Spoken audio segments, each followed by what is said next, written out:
Ever wonder what all the ketamine talk is actually all about? You're going to want to listen really closely to today's show. So, welcome back to another episode of Living a Nutritious Life. In today's episode, I'm joined by an old friend, the brilliant Dr. Mike Dow. We have an insightful conversation about a fascinating subject that may seem woo woo to some, but holds profound potential for spiritual growth and healing: ketamine therapy. Mike delves into the power of ketamine, the power of it in breaking down ego walls and defense mechanisms, and how it may lead to significant realizations about identity and purpose in life. Dr. Mike Dow is the perfect person to have this convo with. He holds many titles: psychotherapist, New York Times bestselling author, brain and mental health expert, functional nutritionist, epigenetic counselor, and has been called America's go-to therapist. Also, Mike's latest book, The Ketamine Breakthrough, has become the go-to handbook for ketamine-assisted psychotherapy. Today, he discusses his training with a renowned psychiatrist in a ketamine protocol that combines psychotherapy and meditation to access the subconscious. We learn how ketamine may reduce inflammation in the brain, boost the growth of brain cells, and improve mood by affecting neurotransmitters like dopamine, serotonin, and GABA. Mike also shares his personal journey towards living a nutritious life, making mindful eating choices that consider the impact on mankind and the planet. We also explore the groundbreaking applications of ketamine therapy in treating depression, eating disorders, addiction, and food addiction. We dive into the remarkable results of studies and the potential of ketamine as a root cause oriented approach that targets multiple aspects of well being simultaneously. One of my favorite topics to discuss with Mike, we also cover today, and that is brain fog and its detrimental impact on cognitive function and overall well being. We go through the factors that contribute to brain fog, and Mike offers strategies to combat it. So get ready to expand your knowledge on optimizing brain health and living a nutritious life with Dr. Mike Dow today. Let's go. And if you'd like to support the show, please leave a comment on YouTube and a review on iTunes or Spotify.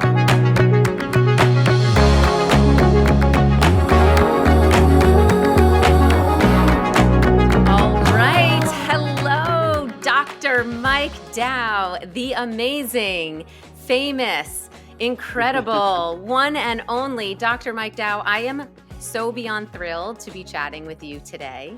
I'm so happy to be reunited with you, old friend. I know, by the way, I was actually thinking about this before knowing that I was going to be speaking with you today. Was the first time we met, was it during that chemistry test for that show, that NBC show that never happened?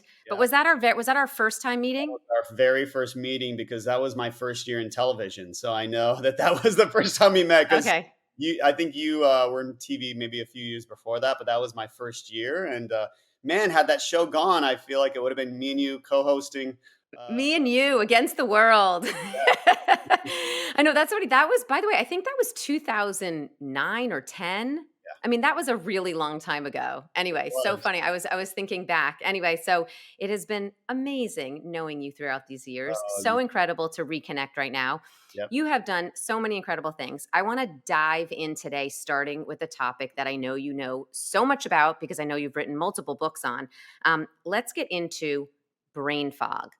Yeah. I would love to know how you describe brain fog, because so many people walk around saying, including myself sometimes, "Oh, I'm so foggy. I'm so fuzzy. I can't remember anything. I just don't feel like myself. I'm walking around spaced out." Yeah. How do you define brain fog? Brain fog, and actually, it's really interesting during and after COVID, when people get COVID or when they have some sort of symptom of long COVID, they tend to look for brain fog because it is the most common symptom. So it's really interesting. It's come back into the zeitgeist again. So I would define brain fog as just not feeling like yourself. So we all know what it's like to have an optimally functioning brain. Your neurotransmitters are at a good level.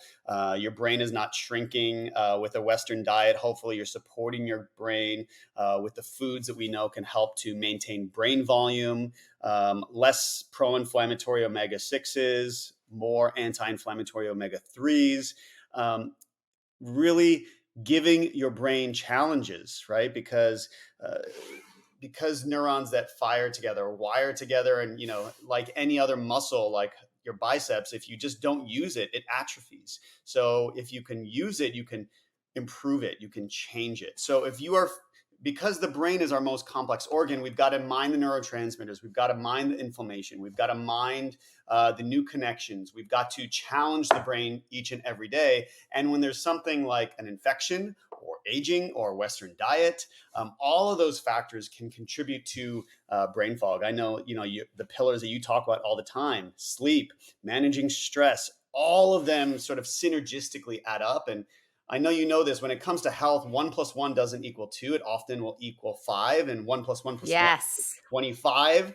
So Yes. when you can sort of combine these pillars together, you can have synergistic health. But when one or more of these things is going wrong on the other side of that coin, sometimes people can experience some really debilitating brain fog. And it goes all the way down. You and I were just talking about the health of our mitochondria and our cells, and how Right. can we support our cellular energy, and really help those cells to reproduce and do things like increasing BDNF, brain-derived neurotrophic factor in the brain, to help the brain grow with things like intermittent fasting, all these wonderful, and ketamine, and these wonderful supportive practices that we all know. So a very long Yeah. answer, but brain fog is encompassing all those No, attributes. it's fascinating, and I love how you just said how it's all interconnected, because I love that language, and I talk about how all the pillars of a nutritious life are connected physiologically and behaviorally, and I love how you just tied that in, even as it relates to the brain and specifically to brain health.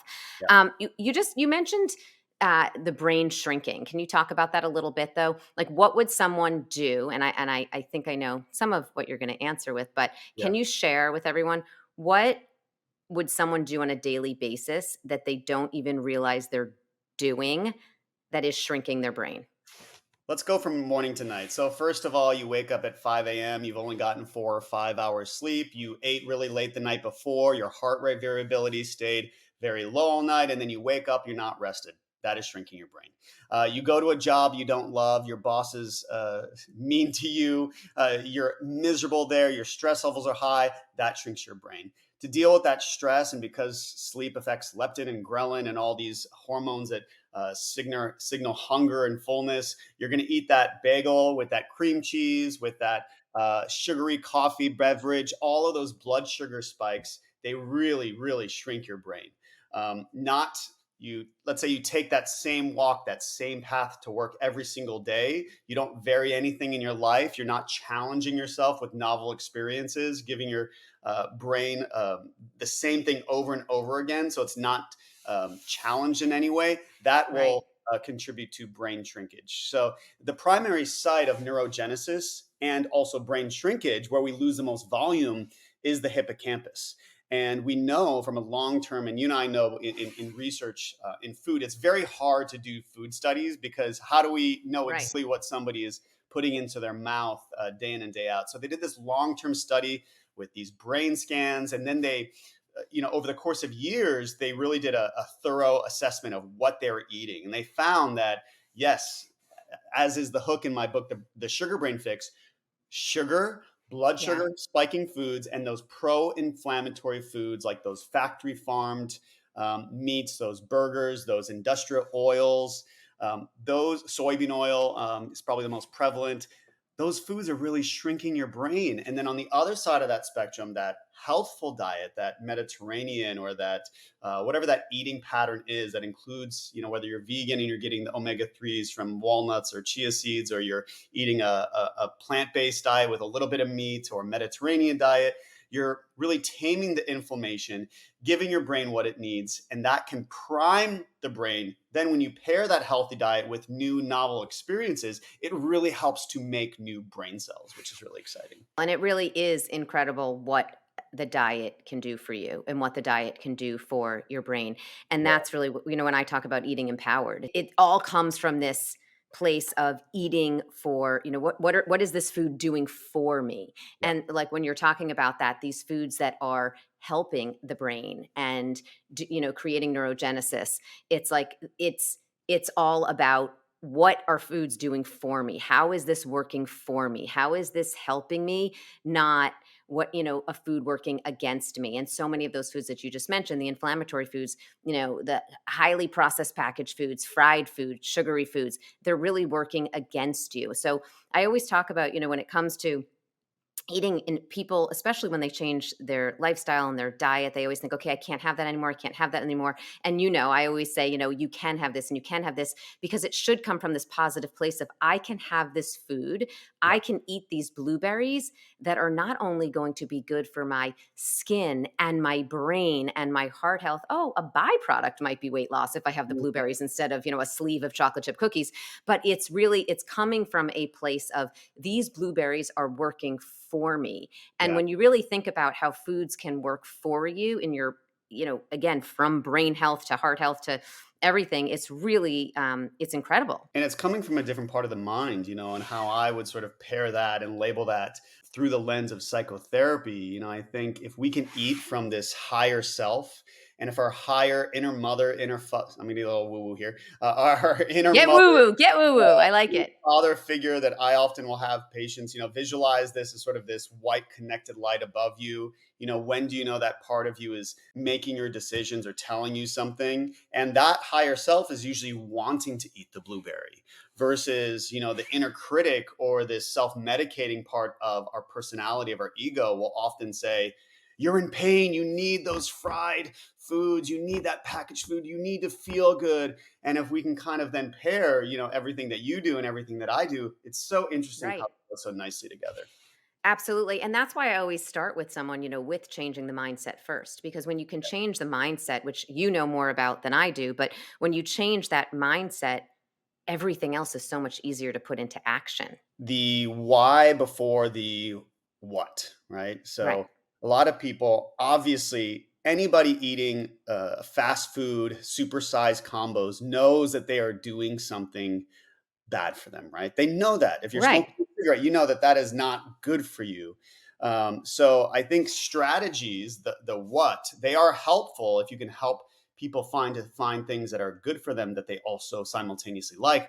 But for me, and what you just said about starting with the mindset, I think starting with the why. Well, why do I have that craving in the first place? What is the trauma? What is the limiting belief? What is the irrational negative thought? How do I use catastrophic thinking or personalization where I blame myself for anything, or this rumination in the mind?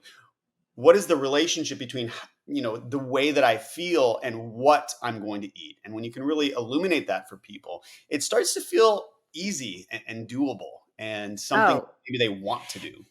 right, exactly. And something that is, as I always like to say, one of my favorite words, which is empowering. It's empowering versus feeling like you're depriving yourself and you're forcing yourself to do something. Yeah. You're doing it from such a different place. I love that. And I know you do a lot of great work there with your patients. So thank you for all of that. So before we move on from brain fog, because we just started to touch on I was about to dive into food addiction, but I'm going to pause for a moment because I do want to dive a little bit deeper into brain fog for a moment. So, aside from eating certain foods, managing your stress, getting adequate sleep, challenging your brain with things, like crossword puzzles and all kinds of things, what else do you recommend patients do when they really are just feeling that brain foggy off? One of the strategies in the brain fog fix is using behavioral replacement therapy. So I think if we can actually trade our behaviors and realize that if fatty foods release surges of dopamine in the brain, and very sugary and very carby foods, those processed carbs, release serotonin, and then we say, oh, okay, well, these are the exciting new novel activities in my life that also release dopamine. These are the soothing, comforting, anxiety relieving activities that can release serotonin in the brain.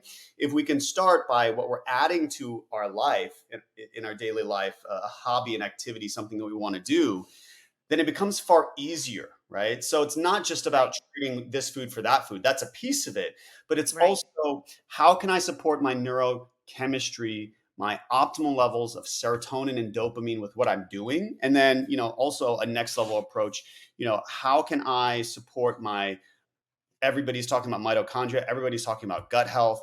If 90% of our serotonin, 50% of our dopamine is made in our gut, how can the prebiotics and probiotics allow my body and that good gut health, moving away from this dysbiosis where there's too many bad guys and not Right. good guys.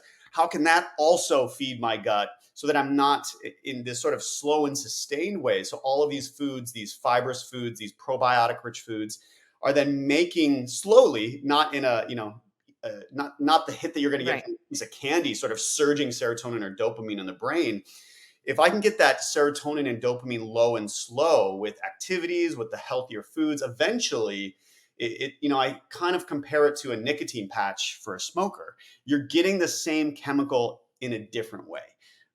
So I really focus on some of these behavioral strategies. I really love that. And obviously, I talk a lot about gut health and all of that as well. And I love though how you incorporated the activities, but not just activities. Oh, this activity that makes you happy. That's gonna bring you enjoyment and all those things we know are important for various reasons. But I love how you're connecting it specifically to that activity that you really enjoy. That's going to give you a little bit of that dopamine. Yeah, Like you're really connecting it specifically to brain health, and that is working together yeah. with what you're doing for your gut health, managing your stress, managing improving your sleep and all of that. That's incredible. I love that, that full circle approach there. Really, really great stuff there. Okay, let's move into a little bit addiction. Let's Yeah. talk about food addiction. So, I always admired your approach and your thoughts on food addiction because to me, I think you were one of the first people that flat out said food is addicting. Yeah. And there are so many studies out there that says it's not technically addicting. It acts similarly to addictive like substances, but it's not actually addicting. And I think, and maybe, correct me if I'm wrong, you were to me the first one that really said, no, food is addicting. And I know there was that study somewhat recently that talked about highly processed foods and how when they compared highly processed foods to the criteria that they used to confirm that cigarette smoking was addicting, Hmm. it met that same exact criteria. And Yeah. that was somewhat recent. That was way after you had said, food can be addicting. So anyway, talk to me about that, and I'd love to hear about that.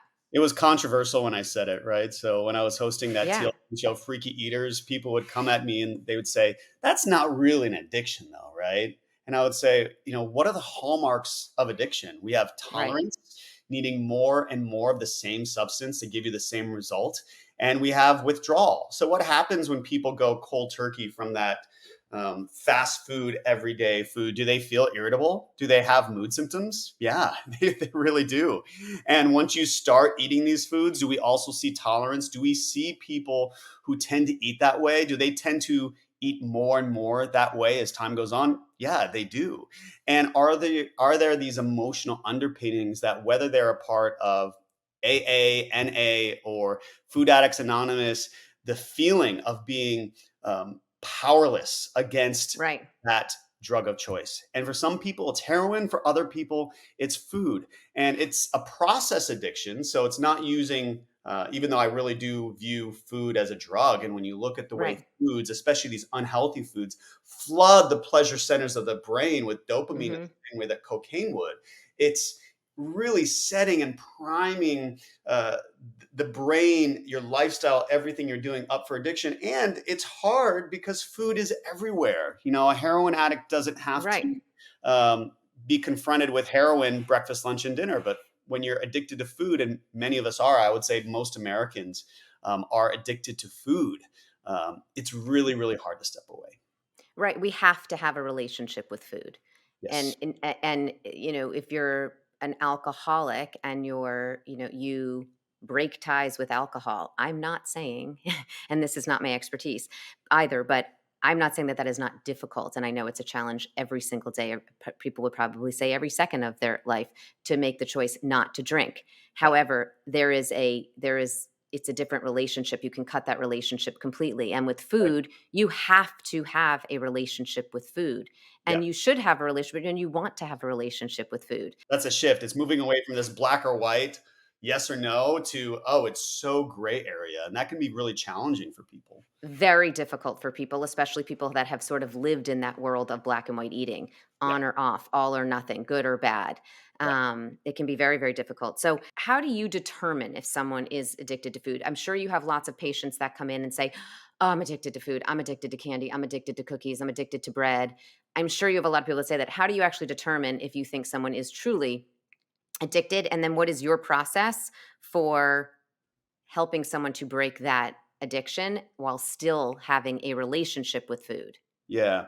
So within 5 minutes of talking to somebody and really just listening to their story and their relationship, when I hear these themes, powerlessness, feeling totally out of control, just feeling very angry or guilty, self loathing, just really feeling like they need it to get through the day. If they don't have it, do they get irritable? Right. So I'm just replacing some of the assessment tools, in assessing for alcoholism. You say, have you ever felt like you needed to cut back on this? I'm sure most people would say, yeah, I probably need to cut back on those fried foods. I need to cut back on those sodas if I'm addicted. Have you ever felt angry or annoyed when somebody else said, hey, maybe you should do something about that? Most Mhm. people who are overweight or who are addicted to food or have some sort of disordered eating, they felt really bad when other people bring it up. Do you feel guilty about it? And most people with food addiction feel guilty. And do you need an eye opener? So, with alcohol, it's drinking in the morning. Uh, in food addicts, it's sort of engaging in unhealthy behavior first thing in the morning. And sometimes it's back on that roller coaster of restricting and purging because you felt so bad about what we binged about the night before. For other people, it's just addictive foods all day long. So you can kind of see the emotional relationship, whether it's food or alcohol, it's the same. Right. In terms of how do you support somebody, it's really getting down to the root. So I go really, really deep with my patients and I really help them to understand what pain, what shame, what in your life is it childhood trauma? Is it the way you feel about your body and the things that you've been telling yourself since you were 16 years old? What is your root? Because we all have one. And if we can find that root and embody a sense of curiosity, but also compassion, and really allowing this inner healer to come out and say, well, this is what you really need to do to target that root. A lot of people in the functional medicine space, they talk about the root Mhm. causes of, they're Right. going to gut health before they're going to consider like an SSRI antidepressant, right? Because we know that Right. serotonin comes from the gut. In the same way, there is a functional approach, a root cause oriented approach to your emotional patterns, the things in your Oh, life, wow, this is so trauma, good.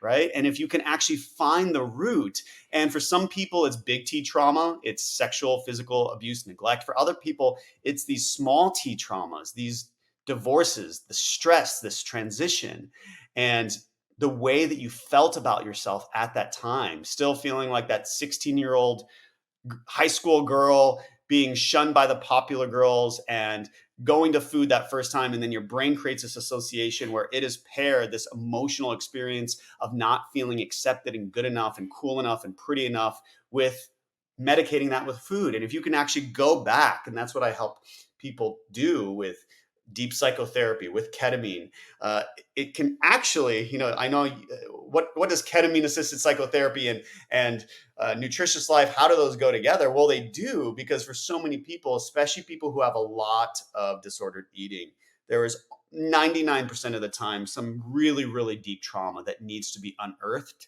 and processed and treated and held and healed, so that all the things we see at the surface in terms of, what kinds of foods are you choosing on a daily basis, that you can do that, right? Because otherwise it just feels shallow. It just feels like something maybe you can do for a week, but if you don't Right. target the root, it will not change for the long term. I want to take a moment to tell you about our podcast sponsor, which I'm a super fan of.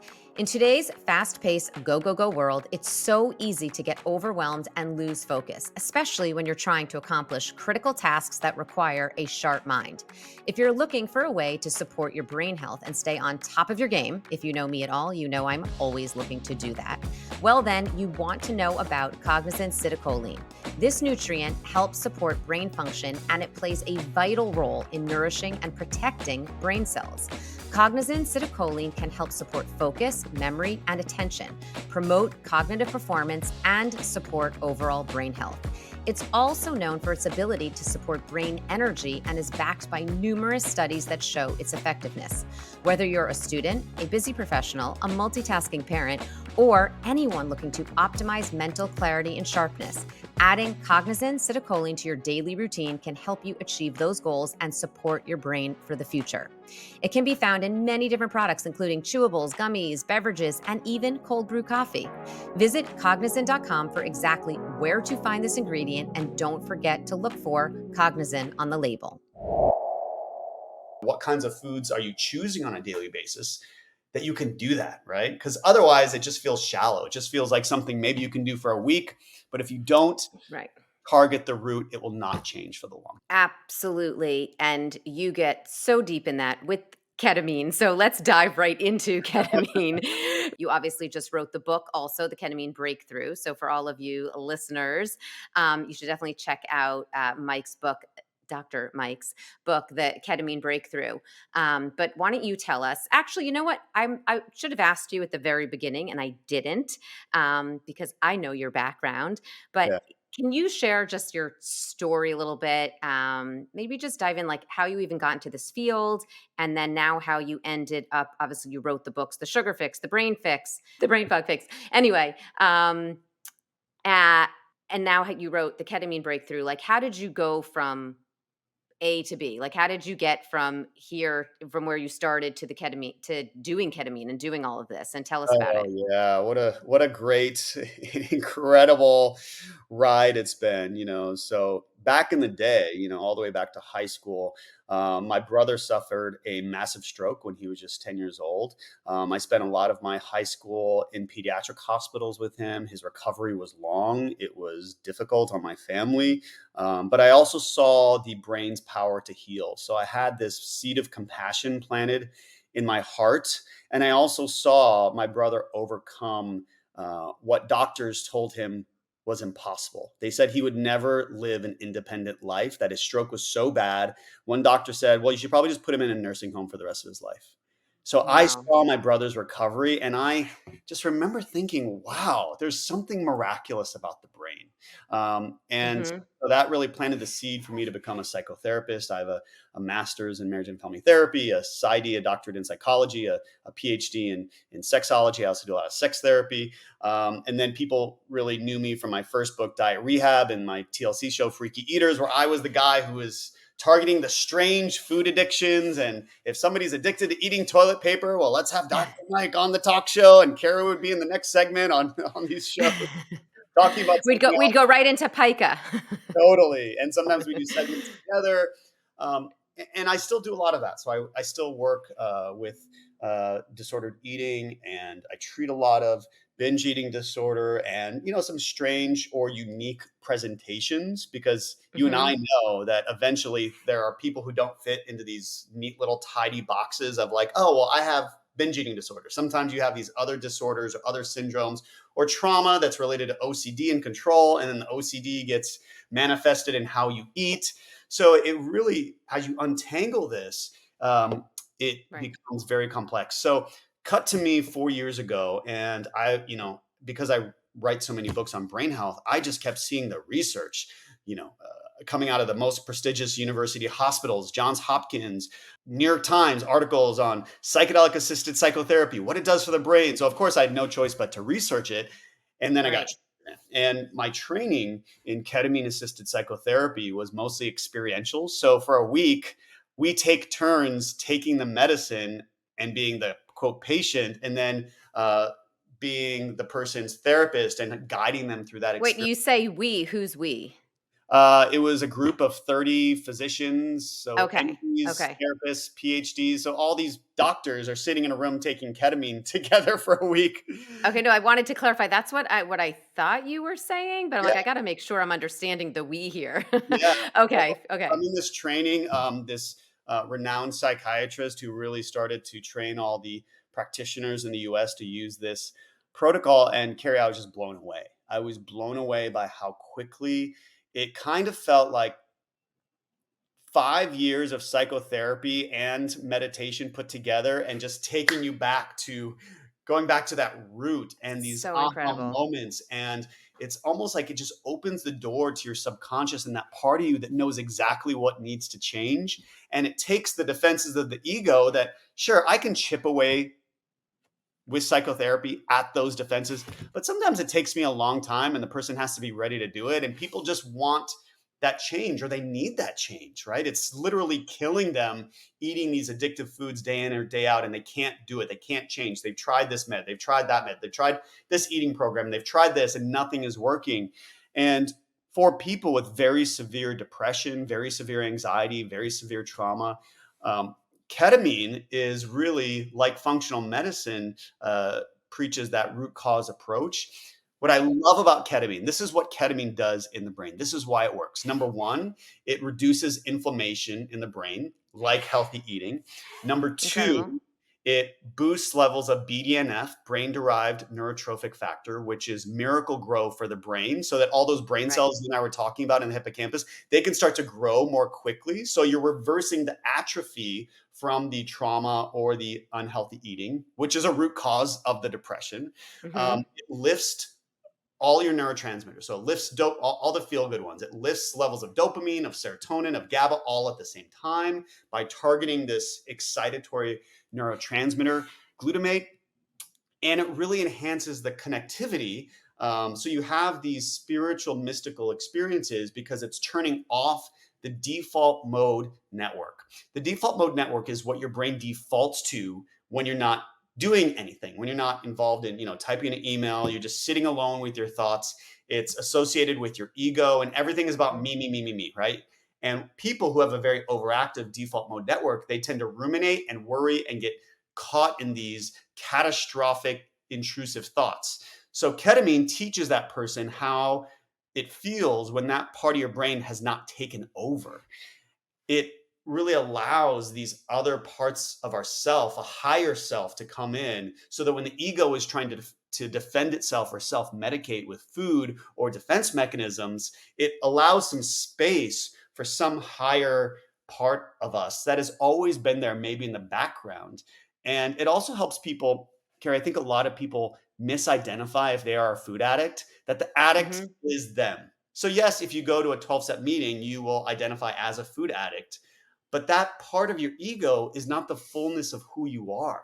And when you make that shift, it's very spiritual, it's very meta, but now you're Right. targeting the bio, the psycho, the social, the spiritual, these four quadrants of whole person centered care, which is why it has been shown to be effective in both depression and also eating disorders, um, addiction, including food addiction. And the results are just remarkable. In addictive substances, there was an early study where I'm going to ballpark this, but it's in my book if you want the exact figures. Alcoholics were treated with ketamine assisted therapy, and I think it was around 70% of them in the ketamine group were sober 1 year later versus 25% of the control group. So with addictive behaviors, it's almost like pressing a reset button in the brain. It really allows your brain to look at everything in your life so that those neural pathways of disordered eating, of addictive eating, it kind of can help your brain to erase it or at least say, hey, there's this whole new path that wasn't available to you over here. And the way the brain is connecting in new ways kind of makes that feel a lot more possible. So, because Yeah. of all those reasons and all of those root cause oriented approaches and how it targets all of them simultaneously, it's why the outcomes are so much better than the old tried and true SSRIs or SNRIs, these prescription antidepressants. And for a lot of people who don't want to take those meds, who can't tolerate the side effects, including weight gain, um, Hmm. ketamine doesn't have any of those side effects. So it's really this remarkable protocol that has just blown my mind. It kind of sounds miraculous the way you're talking about it, but I'm getting this vision of the way you're describing it. It's almost like to me, I'm thinking of people that have just walls up or blocks to certain Yes, things they haven't been able to break through. It's like knocking down walls in their yes, brain to that's just exactly what open up their world to all these other possibilities. that's exactly what it's doing. And sometimes it gets very woo woo. So I'm not here to tell you what to believe, But when someone Right. says my late mother came to me and she told me she wanted me to live a long and healthy life and that I could do this, it's not my job to tell you if her mother's spirit was actually in the room, but there are some very profound spiritual moments for people, especially in the higher dose work. You don't have to do high dose work. Um, we can start with low dose ketamine. There's a wide range, but it tends to be in the low doses, exactly what you said, breaking down the walls of the ego, the defense Right. mechanisms. At higher doses, sometimes people have these grand aha moments of who am I? Like, what does it mean to be Mike or to be Keri? Or, what do I want in this world? What's the true purpose? And people tend to step away from egocentric behaviors of needing to look a certain way and creating value for themselves primarily with these sort of materialistic or vapid or shallow ways. And they really get deep. And I think that deep work or just building more purpose into your life is what helps people in the long term eat more healthfully. Some of my eating choices personally are because I know that they're better for all mankind and the planet and animals. So I know that sugar fuels deforestation and that fuels global warming. And that means that more people are not eating and more animals and human beings are starving. So I try to really, as best I can, make sugar a very, very occasional treat, not an everyday like most Americans eat it. Right. It's understanding your why, and your why doesn't have to be the same as anyone else's, but it's what's your why, Yeah. The right, why for is doing things. the Can why. you just talked a little bit about the process there of higher doses and lower doses and all that. Can you actually explain if someone was interested in doing ketamine therapy right now, like what does that process look like? It's quite an intensive protocol. I'm not promising. I know we sort of talked about all the miraculous effects in the brain. It's not an easy protocol. It will open you up. It will allow you to look at the things that have probably been with you your whole life. So it starts with what we call the preparation session. So that's a therapy session with me the day before. Then you have your first 2 hour therapy session where I'm in the room with you. One of my nurse practitioners will come in, inject you with a little bit of ketamine in your shoulder, just a small needle. And then we're doing therapy in that space, especially at the lower doses. It lasts about 2 hours. There's music. We're processing things that come up. Um, we're going to do about 6 ketamine sessions over the course of 30 days or so for severe depression for people who have some really hard patterns to change. We're going to do some therapy sessions in between. So you can kind of see it's combining the psychotherapy with the medicine. You start generally with about 6 ketamine sessions within 30 days. And then this is the beauty for people who don't want to take a daily medication. Then we move them to booster dosing. So yes, it's very time and cost intensive for the first 30 days. But then we just need usually on average like 1 ketamine dose every 3 months to keep the effects going in the brain, all of the neuroplasticity, the Hmm. neurotransmitters. So now people can come to me for a session 4 times a year and get better effects according to research than taking an SSRI on a daily basis, which Wow, that's incredible. So I have a question because obviously you're a huge fan of this and you've seen it work in incredible ways with so many patients. Aside from people that have severe depression, um, do you think, and let's put aside the cost of it for a moment. yeah. I just for a second, let's just forget that for a moment. um, do you think if everyone had access to it, do you think for everyone to live optimally, not just not have depression, but live at their optimum level, do you think it would be a great thing for everyone to do?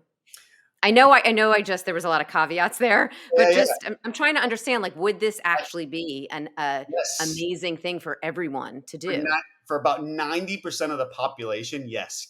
Ketamine at the doses and intervals and paired with psychotherapy, it makes your brain better, right? It makes Right. your brain better. If you are aging and you're listening to this, our brains are shrinking. Age shrinks your brain. Ketamine, by boosting BDNF, can help you to reverse some of those effects, right? We want to make sure our brains stay big and beautiful and connected with new neurons and new neural pathways and challenging the brain. It helps people be more creative. It helps them connect with their why. So yeah, if you don't have a history of schizophrenia or psychosis or hypertension, 90% of people could really benefit from ketamine. Now, insurance is not going to pay for something that just makes your Right. brain better, but Right. it's also why, the Silicon Valley types, who, by the way, are super adopters of intermittent fasting and, keto and all Right. these things that they want to do to enhance their mitochondria, and fasted workouts, and, whole coffee fruit extract, which can boost BDNF, or the anti-aging supplements that can target things like AMPK or mTOR, right? If you're taking all these biohackers are taking rapamycin to target mTOR, or now taking metformin, or Yep. using intermittent fasting, or NMN plus resveratrol. Urolithin is the latest one that everybody's taking, right? Yeah, That latest I've heard about supplement. that. Yeah. Ketamine has a lot of those same effects. So if you are in that sort of optimization biohacking space and that's how you think, oh, those people love ketamine assisted psychotherapy, because they know Right. that, yeah, this medicine is making their brain better. It is helping to anti-age their brain in a way. Right. We're gonna have to do a whole other podcast on just longevity, because that's a whole other topic that Yeah. I am personally obsessed with. I will say, I will use that obsessed word, because I really am obsessed with not just longevity, but longevity with, optimal brain health.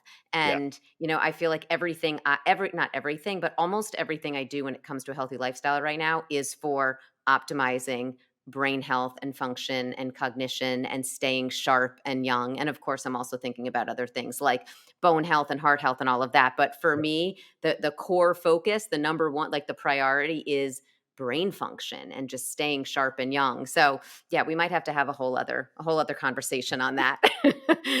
Sounds good. But this is so fascinating, though. Like really, really incredible. And I am not surprised that you are on the forefront of this whole ketamine revolution going on. Like I said, you've been a pioneer in so many ways, and again, not surprised that you are here as well. Was super, super informative. Okay, so I have one last question for you. So I know you know what it means to live a nutritious life, and how I talk about how all of the pillars, stress, sleep, love, all of these things work together from a physiological and a behavioral way and empower one another, right? And so what would you say is your catalyst for all of these pillars of a nutritious life to Mm, get going? What is the catalyst, or what is that thing that you do on a daily basis to put all of these pillars in motion? for me, at the very, very root of who I am is just pure love. And when I connect with that pure love that I have, I love animals. We last year, we've had we have our sweet little boy who we adopted from the South Central LA Pound. Last year, we fostered a little pup. I know that for the life of me and my husband and our moms, that more love equals more life for people, right? And if you can connect with that in a simple way, and this is going to sound silly, but um, our Not at little all. our little pup loves playing ball. He loves fetch. Uh, He loves it so much, and so my husband and I, we play ball with him every single day. We set a timer. We know, so how much cute. optimally. So He also cute. he also takes NMN plus resveratrol, as do we, for anti-aging. So I want to be able to I run. love it. Are you Right. serious? That's Oh so yeah. good. Oh yeah. That's so And by good. the way, my late little pup, I don't know exactly how old he was, but he followed a lot of the things that I eat, I would make him eat. So a lot of the supplements he ate, I'm guessing he lived to be 21. I had him for 17 years. He was Wow. probably 4 when I rescued him, somewhere around there. So he was like in his 20s. So I know that these patterns, the omega, all the things that I eat, the omega 3s that I put in their food, when we had two, the turmeric, the NMN, all the things that I do, he does. And, so case in point, he lived to be into his 20s. So more love and just seeing the joy from other people. And for me, when I know that if I can live longer, then I can give more love, that I can receive more love. And that to me when some little part of my brain is saying, oh, but maybe you do want that ice cream. I also know that some other higher, deeper part of me just wants to love so much and so many more animals. Our dream one day is to like have a little rescue home for senior dogs who nobody else wants to take. And I know that if Oh, I we just love keep building that. this life and we live a long and healthy life, and if we are able bodied for 50 more years, there's just going to be so much more love in the world. So that to me is my why. That's incredible. You are love, and love more is your pillar Yep. of a nutritious life. I Yep. love that you think about that starts your day each day. That's incredible. You are amazing. Thank you You're amazing, so much for man. being here. We are going to do it. We're going to need to do another one, like I said, Absolutely. specifically on longevity, because I could talk Yeah. about that for a long time. Yeah. Anyway, though, so much fun having you on. Thank you so much. And we will share in the show notes all the different amazing places to find you and where to get your book and all that great stuff. Thank you so much. I appreciate it. Thank